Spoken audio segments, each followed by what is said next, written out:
In normal times, staying on top of compliance and regulations is a headache for every security department. Throw in an urgent last-minute business request, a company merger, or anything that, quote, has to happen.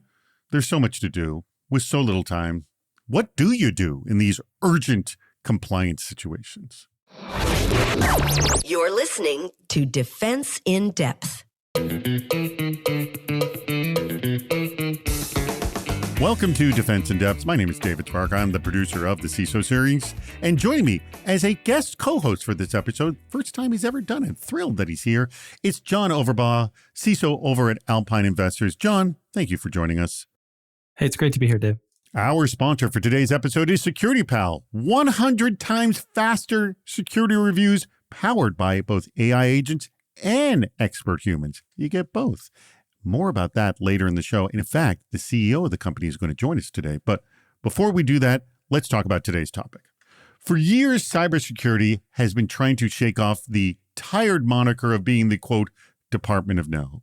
It's well known that cyber's job is to service the business. But what happens when those service requests come in last minute?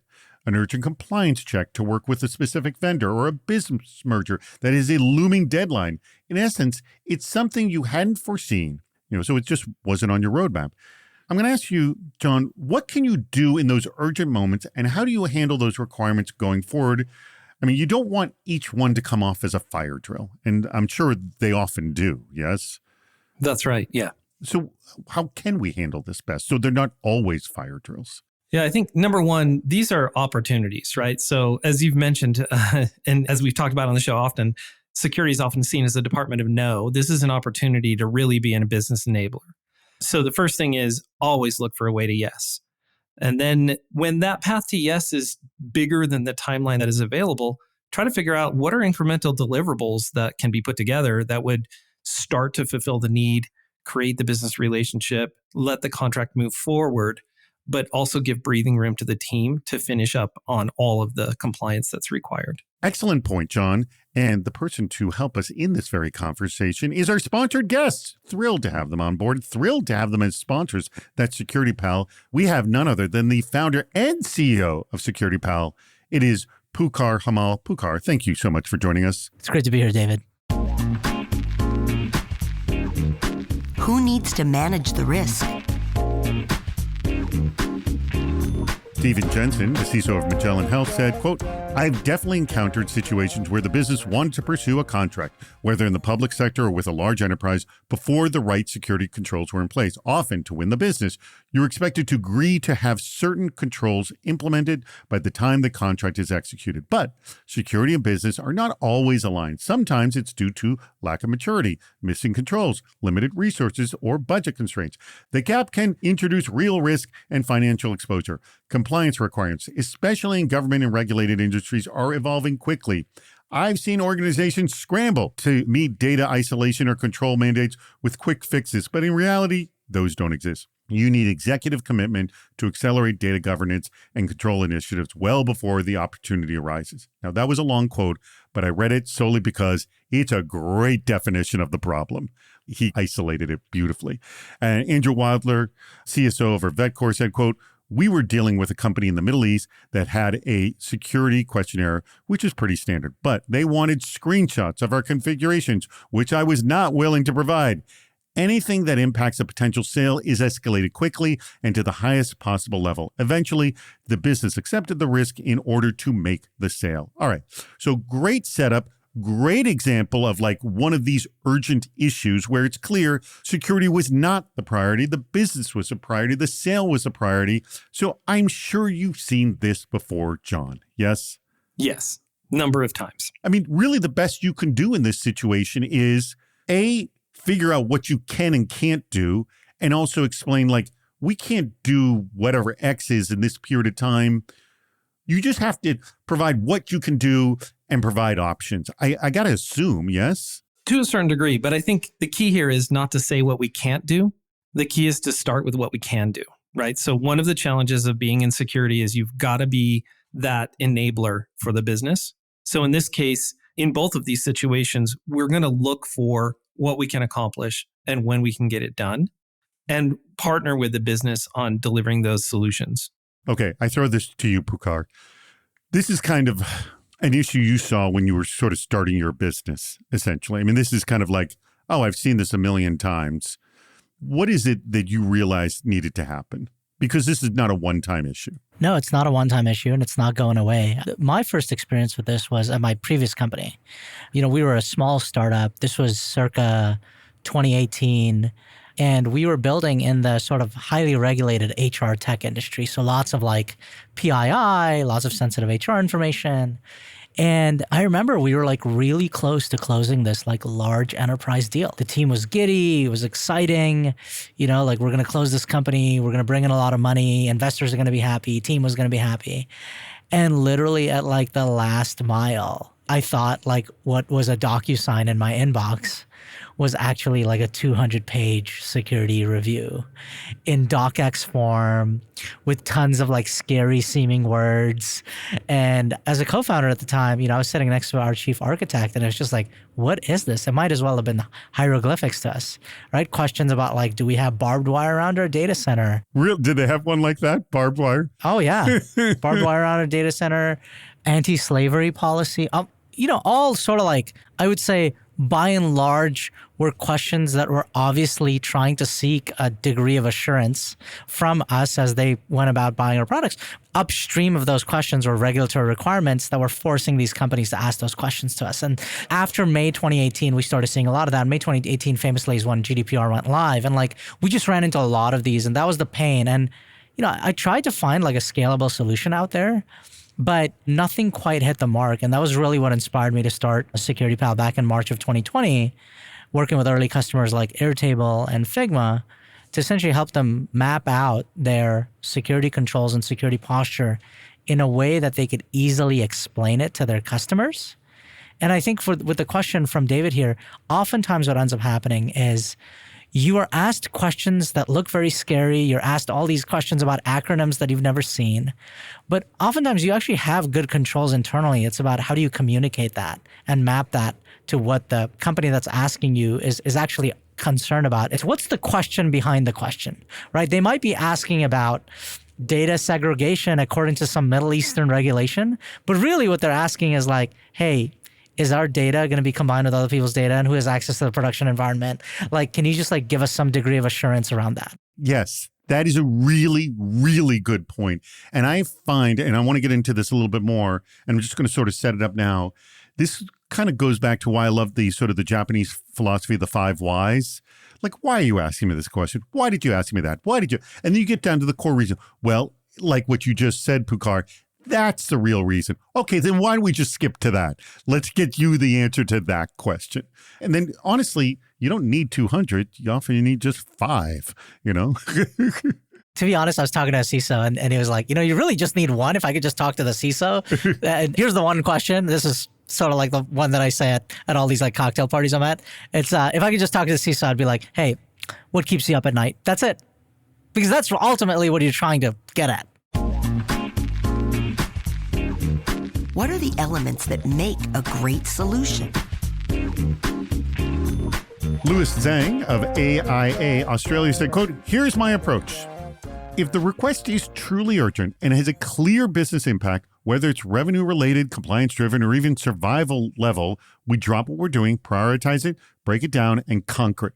But if it's a situation the team's never encountered before and we weren't prepared, then that's a learning opportunity. We document what happened, build internal knowledge base, and if it's likely repeat, we turn it into a process or standard operating procedure. It's all about turning chaos and risks into capability and opportunities for next time. I love that. Now, Mike Wilkes of Columbia University said, quote, we ran into a roadblock called TISAX, T-I-S-A-X.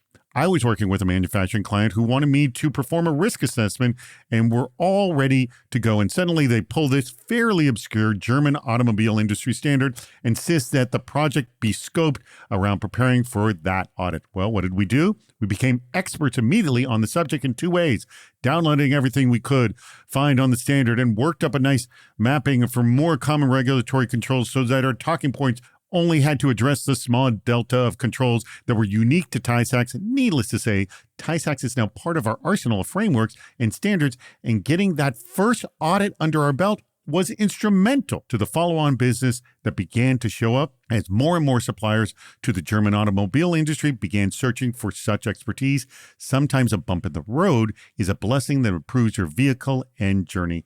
I love both of those stories, essentially turning a lemon into lemonade in rough sense, in that it's a pain in the butt, but it kicked off business opportunities for us. Have you seen this before, Pukar? We sort of call this the security assurance industry at large, but all of these are in many ways opportunities to expand TAM, right? Total addressable market. If you look at every sort of like moment where you're being asked to do something from a particular customer or a segment of the market that you're going after, if you're able to figure it out, that's an advantage you have that your competitors don't have. And it's an opportunity for you to like move faster into a market and accumulate information, right? Oftentimes information asymmetry, we're scared by it. But once we learn it, we realize, hey, like in this case, they looked at all the existing controls that they had. Turned out there was a small gap between TISAX and what they were already doing. And they closed that, they communicated it, and now they're going forward. And maybe they open themselves up to OEMs, all these original equipment manufacturers, all these automobile companies. But you got to be able to tell that story to the business, right? It's not just about, hey, we had this roadblock and it was really painful. No, you got to find a way to say, hey, we had this roadblock and we turned our pain into progress. And now here's the total addressable market that we can actually go after. With this, let's put our TISAX attestation or controls that align with TISAX on the front page of our website. Let's write a blog about it. Let's share that. And I think these are fundamental skill sets that security teams and GRC teams are having to learn, which is before it was just like, okay, we're just going to do the compliance stuff in our corner. But no, like the market wants to know that you're making these investments and they want to hear from you. And this is really an opportunity to differentiate yourself as well. The conversations I have with a lot of the executives is, hey, can we flip it, right? Can we jujitsu this into how do we actually drive our core business metrics? TAM expansion, ARR growth, new markets opening up, improving with retention. Maybe somebody is thinking about churning from your product, but the product that they're moving to does not necessarily align with these standards. That could end up creating a risk for that business. These are important conversations to have. All right, John, your take. Look, Pukar's spot on. And I want to take a step back, though, into a couple of things that Louis mentioned in his quote. The first one is breaking it down. This is about chopping wood. Really, when you look at it, maybe this number's wrong, but there's about 1,200 security controls. Maybe it's 1,400, maybe it's 1,100. But really, there's only so many security controls in the world. So a new standard that comes in can look really scary until you break it down. Once you start to break it down, you realize, as said, there's probably just a few gaps there. And we can go and address those gaps. I also love what Louis said about this as an opportunity. If you know about risk management, risk actually has two kind of alter egos. One is risk, potential negative impact. The other is opportunity, potential positive impact. So every time we look at these new frameworks, we can see them as an opportunity as long as we break them down correctly. The companies that I work with, we talk about TAM all the time and security-led growth. All the spaces we're in, we start looking for ancillary markets that have impediments to entry, which include complex cybersecurity, because generally it's not complex and it can be done. This is why I succeed in my role, is because I focus on that growth and we talk about growth all the time. We're enabling the business to expand. Before I go any further, I do want to tell you about our actually spectacular sponsor, and that would be Security Pal AI. So founder and CEO Pukar Hamal, our guest for today, he actually told this story. He was about to close the biggest deal of his startup career, and then when boom, a 200-page security questionnaire landed in his inbox. And that was the moment that inspired Security Pal AI. And I bet you have had similar moments yourself. So why did this become such an inspiration? Because companies waste thousands of hours and millions of dollars on security assurance requests while juggling GDPR, FedRAMP, DORA, NIS2, and AIX, and more. If you're a CISO, a CIO, or a GRC exec, you know these headaches. 300 question reviews that stall deals, compliance requests that snowball, vendor approvals that grind to a halt. But don't worry, Security Pal AI and their adorable Himalayan mascot, the Secure Yeti, they're on the case. SecurityPal AI solves that with a blend of fast, accurate AI and a global team of certified security and GRC experts. So you're not being left in the lurch here. This is good. You get 24/7 coverage, enterprise-grade precision, and turnaround times in hours, not weeks. Whether you're handling outbound questionnaires, inbound reviews, or third-party risk management, they eliminate the friction so your teams can focus on growth. Because heck, that's what we're talking about here, right? These things can sometimes hinder growth. Forbes featured SecurityPal AI. Fast Company called them one of the most innovative AI companies of 2025. You need to find out why as well. So if you're ready to eliminate friction and win trust faster, go to their website. It's securitypal.ai. It's spelled just the way it sounds. SecurityPal.ai. Go check them out. And when you check them out, let them know that you heard about them on the CISO series. What are they looking for? Aniket Kulkarni, who's a global CISO over at Circle, said, quote, "These moments define one security culture." I like that. "We once got a must go live by tomorrow request. The tool needed full production access, zero notice. Yay.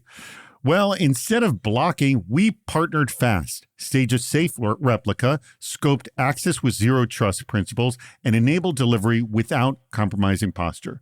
SecurityGate is now part of the velocity path. Pre-approved blueprints accelerate safe adoption.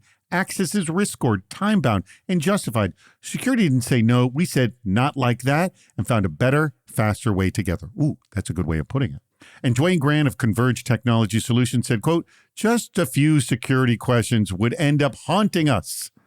Years ago, I joined a closing meeting to set up a sales partnership between our medium-sized company and a much larger organization, which was literally 100 times bigger.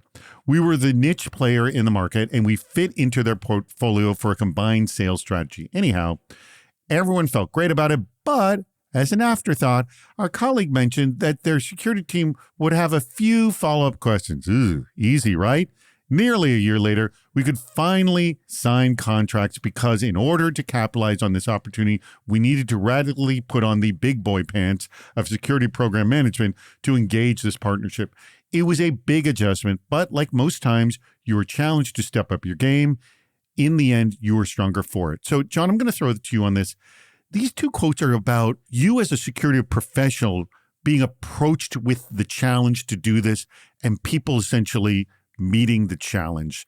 And that really is kind of a sign of a great security professional. Yes? That's right. Yeah. The will to get to yes in every situation is what makes the difference between a long tenure in a company and a short tenure in a company. I think the reason that security professionals have had the Department of No is easy. It's easy to not do something. It's very easy. No is easy. And yes is scary, right? Yes means, I don't know how we're going to make this happen, but we're going to make it happen. So courage in this role is really important. Courage and the same commitment to closing a deal that the sales team has, just figuring out how we're going to get there. I'm going to throw this to you, Pukar. The way I see it, SecurityPal is offering these great moments of triumph. I think you're trying to help your customers in that way. Is let us be that asset to you to have that moment of triumph. I would hope you would like to think of your product that way, yes? Yeah, absolutely. We see ourselves as we're here to accelerate global GDP by solving these security assurance challenges and bottlenecks at scale. I mean, fundamentally, if you think about my journey in my previous company as a founder of SecurityPal, we were really close to closing this deal. We couldn't close it. Well, what did that mean? Well, this company didn't get access to the innovation that we had. And thus they could not hire faster. And thus they could not grow faster. And so in many ways, our inability to deliver assurance quickly slowed down transactions. And slower transactions means less innovation. Less innovation means less human progress in many ways. And so there's a really logical chain.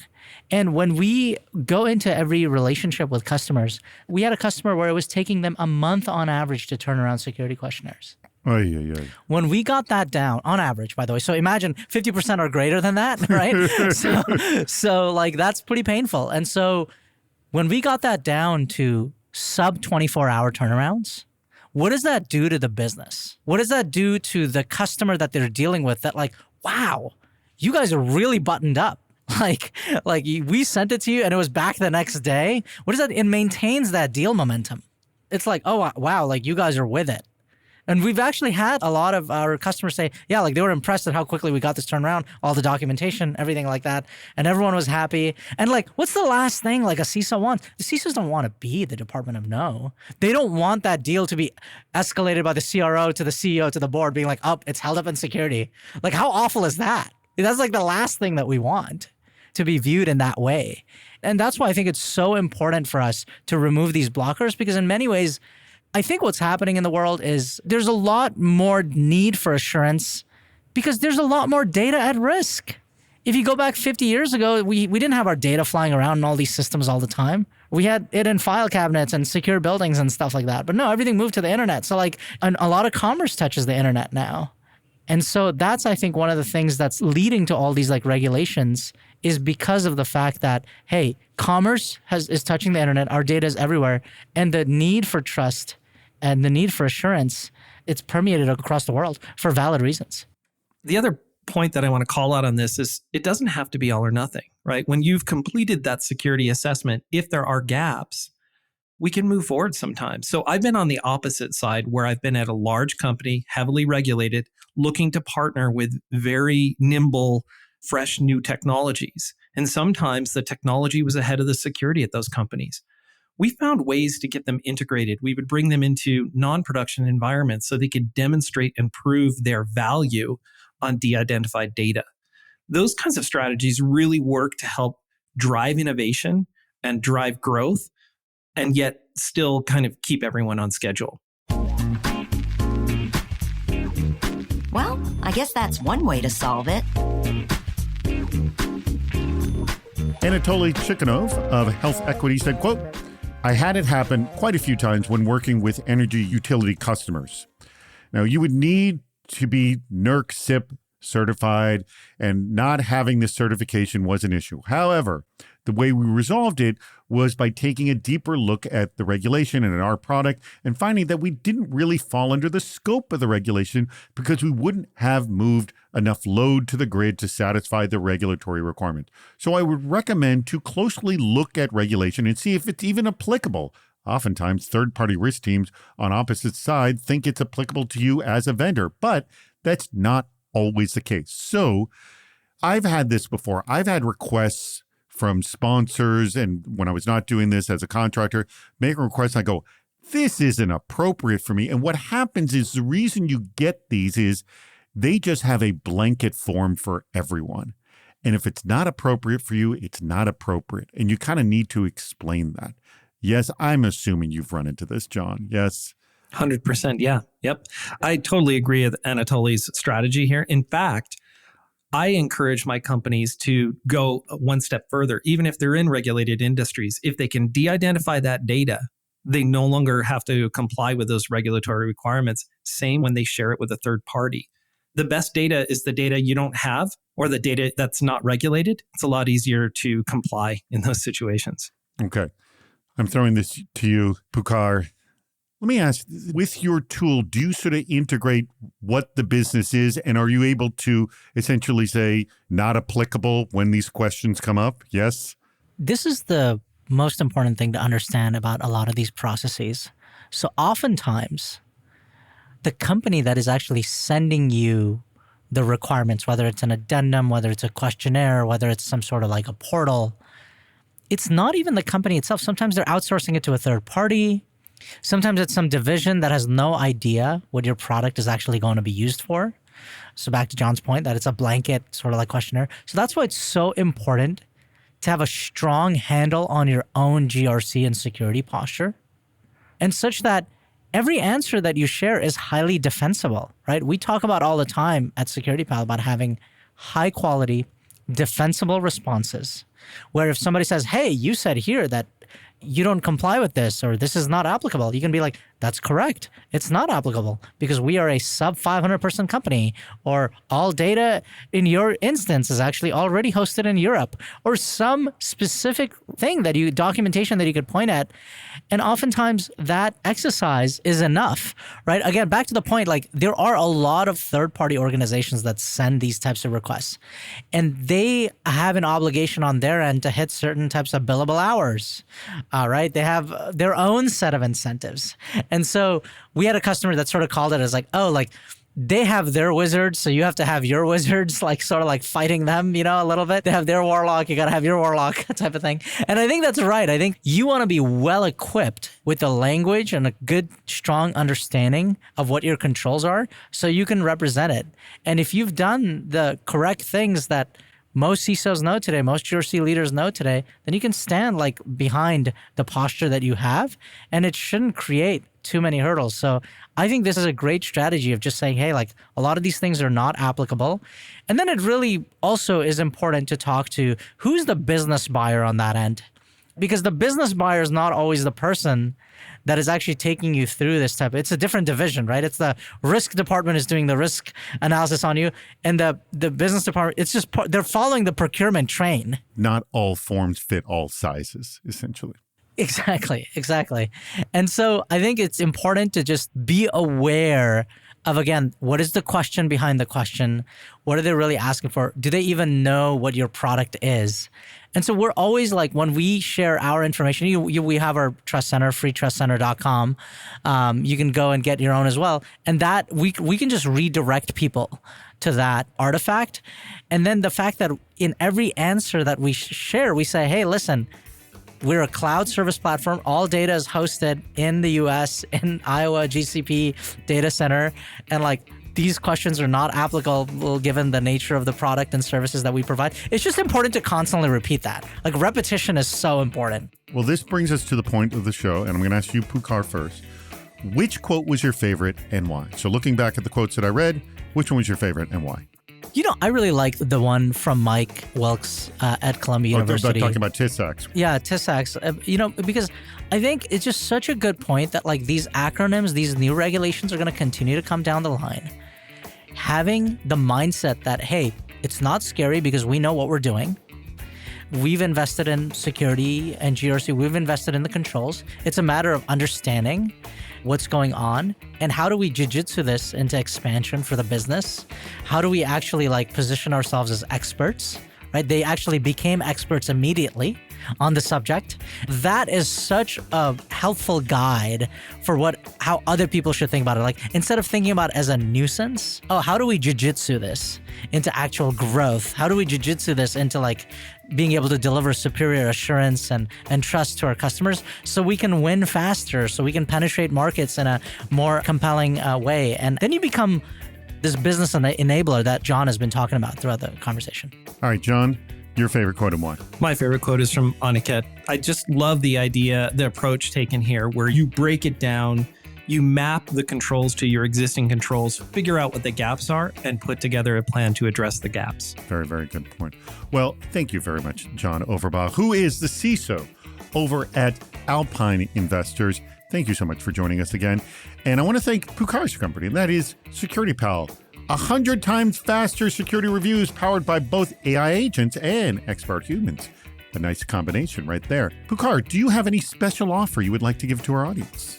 Well, one thing that we've done, we're big on just giving away software for free, especially to a lot of companies that, again, like breaking down the information asymmetry, right? So we've given away our Trust Center for free. So you can get a free version of our Trust Center at freetrustcenter.com. It's a great artifact asset to use. It's used by, publicly traded companies, fast-growing startups.